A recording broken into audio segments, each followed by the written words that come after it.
two. Now we're not three but two. Now we're not three but two. Now we're not three. Well, I've been saying to go all the way. I got a baby and a drinker like gravy. Train one night, drank too much of her orange crush. You know that's not enough. I've seen some of my award-winning. On the afternoon of August 18th, 1973, 5 young people in a Volkswagen van ran out of gas on a farm road in South Texas. 4 of them were never seen again. The next morning, the one survivor, Sally Hardesty Enright, was picked up on a roadside, blood-caked and screaming murder. Sally said she had broken out of a window in hell. The girl babbled a mad tale, a cannibal family in an isolated farmhouse, chainsawed fingers and bones. Her brother, her friends, hacked up for barbecue. Chairs made of human skeletons. Then she sank into catatonia. Texas lawman mounted a month-long manhunt, but could not locate the macabre farmhouse. They could only find no killers and no victims. No facts, no crime. Officially, on the records, the Texas Chainsaw Massacre never happened. But during the last 13 years, over and over again, reports of bizarre, grisly chainsaw mass murders have persisted all across the state of Texas. The Texas Chainsaw Massacre has not stopped. It haunts Texas. It seems to have no end. Texas Chainsaw Massacre 2. That's right. Welcome to Dropping Deuces with Drop Culture. This is not necessarily a new series, but this is going to be a new series of podcasts. Absolutely. For our standard Drop Culture podcast, where we're going to be tackling the best part 2s of Just some deuces out there. some deuces, part 2s of movies that we These love. are Deuces. movies that we're going to not do the original movie. We're just doing the Just sequel. doing part 2s. Deuces. That's what's going on. I was like, man, I'm feeling a little tinny over here. Yes. Oh yeah. Okay. Yeah, Okay. that makes way more sense. Say that again. I'm feeling a little tinny over here. Sorry. Okay. Welcome to Welcome to Dropping Deuces. Is that what they said before? Yeah, I think so. Okay, Yeah. I just didn't remember. Yeah. Or you could say dropping. Dropping Deuces. It's up to you. Yeah. How do you All feel? right. Welcome to Dropping Deuces with the Drop Pulcher. The Drop Pulcher. Damn you, Brock. Okay. Okay, ready? Okay, nobody and look, nobody your look. timestamp. Welcome to Dropping Deuces with the Dropped Culture podcast. I'm Dan. I'm Tyson. I'm Brock. And tonight, obviously from the beginning of that, we're doing the Texas Chainsaw Massacre 2. Part deuce. Part 2. This is a passion project for us, too. I mean- think that almost every one of the movies that we do are passion projects. Yeah, I mean, for at least one or two of us, you know. I mean, I think that's what's cool about it. What I really like about doing this podcast is that it's always one of us. It's like, oh, Yeah. I didn't know. Yeah. Or I remember, but I don't remember completely, you know. Or, This one, Or though, I this fucking one, love it. This one is we all This love has it. been a love of mine for a long, long, long time. And I'm yes. I was just gonna say real quick. Do any of the other ones really fucking matter? I mean, I know the first one matters for its influence and its legacy and all that, and its shocking nature and the way it was shot and all that. But the dude, short this answer is no. Yeah, exactly. Yeah. I mean, I know. What did you say earlier? The Ken Foree one kind of matters. Yes. I like the one with Jessica Biel's ass. Like that's cool. And Who doesn't like a movie with Jessica Biel's ass? right. I mean, I'll watch. I now pronounce you Chuck and Larry. Too many reboots of this franchise. Too many. Yeah, they tried like 3D. Yeah, Matthew McConaughey, Renee Zellweger. The Next I Generation. remember that one too.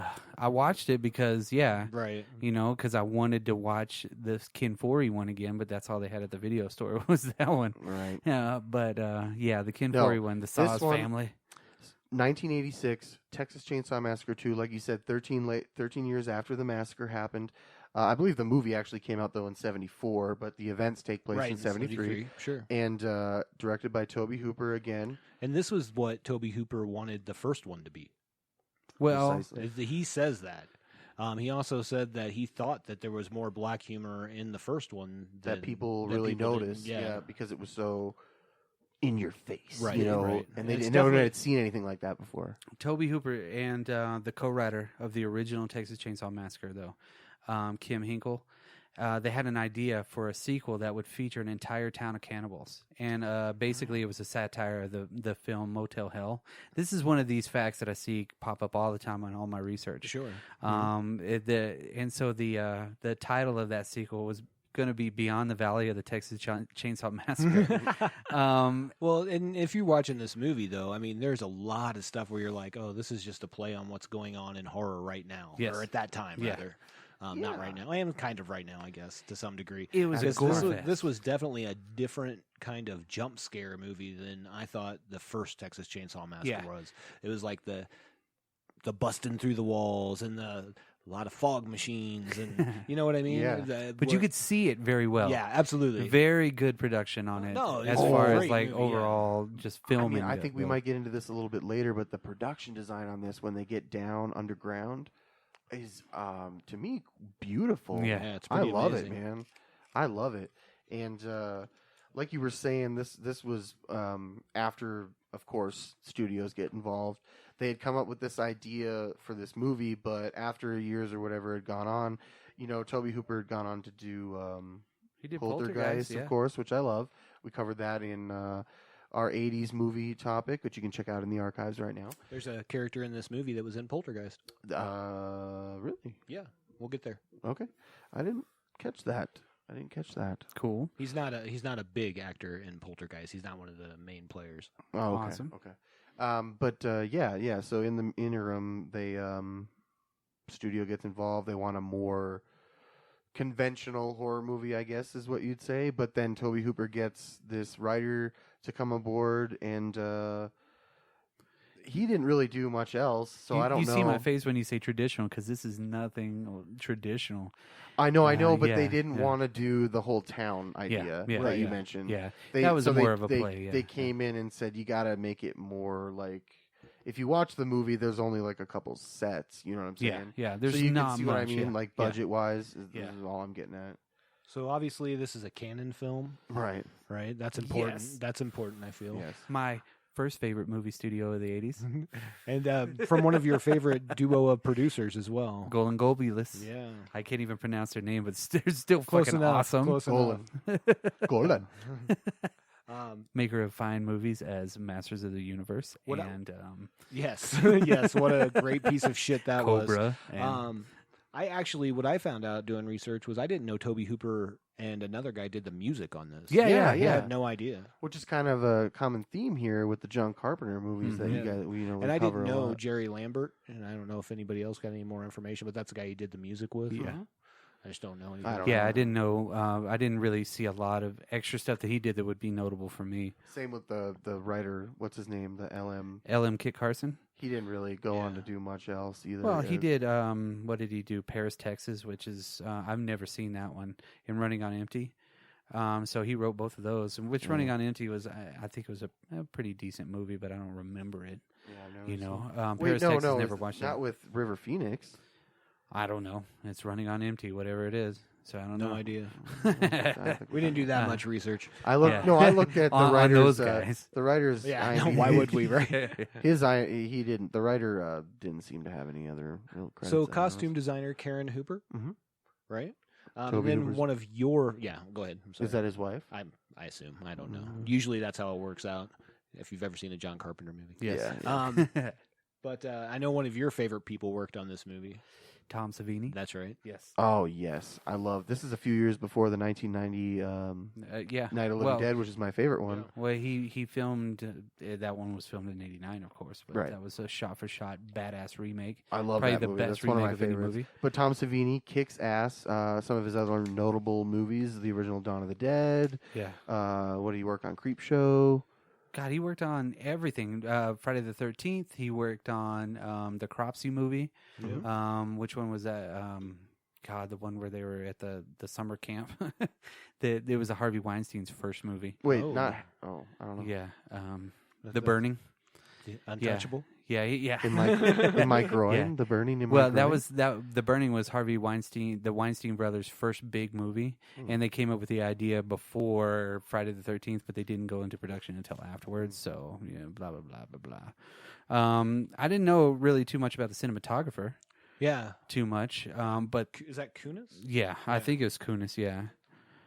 And then the editor was Elaine Jakubowicz. And I don't think I put any kind of notable films for him. But, of course, with the whole Canon film system from like 1980 to 1992, maybe, they did so many movies at that point. And they like gave a lot of people a lot of money to make some really cool films. Yeah. Till they run out. You know, and they go bankrupt. Yes, yeah, and again, the production of this one, they had some money with it, more than they did with dude, the first one, way more. Yeah, for sure. Especially that car scene in the beginning, and then the underground, like I was talking about, and it was the the famous radio battles. station was pretty cool too. I mean, like they definitely have more money than the first one. Yeah, but they 100%. used everything And effectively. they in used this one. everything effectively. Yeah, they used all the sets. It was like whenever they're driving in the first part of it, you get to see a lot of the historic battleground signs. Yeah. And it's like he's shooting the shoots same one, sign. yeah. I think he shoots one down. He shoots another one. Yeah. For the Red River rivalry. Yeah. Right. Like I've been in Texas or been in Dallas. Was that during OU in Texas? OU, playing? Texas, wow. yeah. And I've been there a couple of times while it was going on. And People, it's that's a big game for some boys down there. it's a That's big old game for them Texas boys. Damn They you. like that stuff. Damn you, Texas better win. They like that in Everything's football. bigger. You got to win on that Red River rivalry. You got bragging rights for the next year, and you get a trophy. That's weird. But where I'm from, the Red River is up north, though. Where I'm from, Yeah, it's a different is river. the divide. It's a different river. Yeah, We didn't 'cause have a Oklahoma Red River sucks. where I'm from, but we had a Mississippi River. Yeah, that's a little river. It's Yeah, just a small it's river. kinda- The bridge they're on in the beginning is like the never-ending Yeah, bridge. I If know, you right? watch- Yeah, we'll get into that Yeah, actually yeah. when we.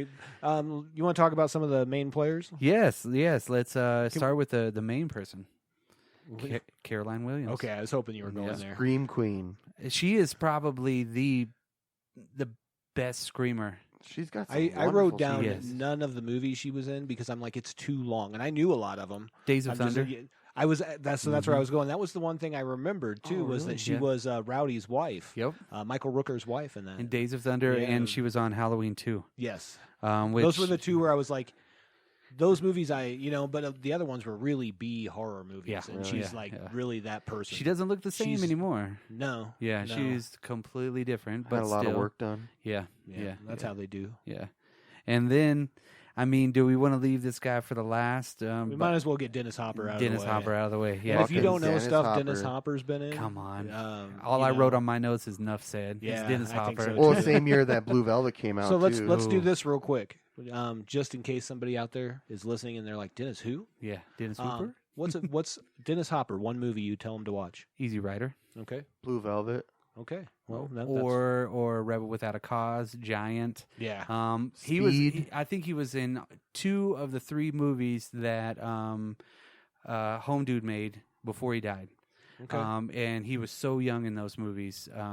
You know who I'm talking about. James Dean? James Dean. yeah. Giant, back yeah, Giant, which was a yeah. sprawling Yeah. Texas movie. I mean, Dennis Hopper is a Texan, if I ever knew one. You know what I mean? On Waterworld. screen. He's the villain in Waterworld. I think the movie that I think the name of the movie, and I could be wrong. So if I'm wrong, somebody correct me on socials or email, whatever. I think the movie's called Flashback with him and Kiefer Sutherland. Oh, where yes. Kiefer Sutherland's like an agent, and he has to escort this like '60s. What do I want to Yes, say? dude, He's like an yeah. avant-garde, not hippie, but almost they call him like a terrorist. He does that part really well because Oh, he it's does so it in good. another one of my favorite movies. and he convinces Kiefer Sutherland that he's tripping on acid when he's not. Yeah, Oh, it's a crazy movie. and isn't he in My Science Project? Yes, he does that character really well. Is Of that like Dennis the same Hopper character? in the '80s is basically what his character is in that. In shit. the What was 60s. funny? What Yeah, was funny from the '60s? Yeah. when you guys said your movies, I'm like, those are both the movies that first came to mind. But that's the movie I really love Dennis Hopper in. Yeah, so I would don't know if I've recommend. ever seen They that. they had like a whole bunch of different movies. I mean, Chong made a movie like that Yeah. too, with Don't- Raydon Chong in it too. I don't know about Yeah. that. But I was gonna just blow that away. Yeah. What I would not recommend probably is something like Waterworld. Yeah, No. well, I mean, you No. got to watch No. it to watch it.